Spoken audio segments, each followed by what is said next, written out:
Kisah haru TKW di Taiwan, cerita tak bertemu sang ayah usai 8 tahun, minta pulang ke Indonesia. Beredar di media sosial curhatan seorang TKW Taiwan asal Indonesia bagikan cerita sedih untuk diminta segera pulang oleh sang ayah. Sambil berlinang air mata, ayah yang sudah tak bertemu dengan putrinya meminta sang anak untuk segera pulang dari Taiwan.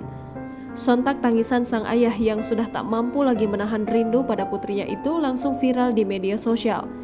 Dalam video yang diunggah oleh pemilik akun TikTok @fitriaya menjelaskan jika kondisinya yang sedang bekerja di Taiwan sebagai penjaga seorang nenek.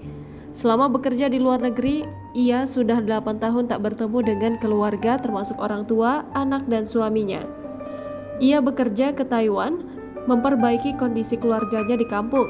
Namun di tahun ke-8 bekerja, ia tak menyangka bahwa sang ayah bersikeras memintanya untuk pulang. Melalui panggilan video, ayahnya yang sudah parubaya terlihat menangis meminta putrinya untuk pulang. Saking tak mampu membendung emosinya, sang ayah sampai terlihat menarik nafas panjang meminta anaknya pulang. Ucapan ayahnya itu pun seketika diakui membuatnya merasa sedih hingga berharap bisa segera pulang. Berkat kerja kerasnya menjadi TKW, ia berhasil membangun rumah megah untuk keluarganya di Indonesia.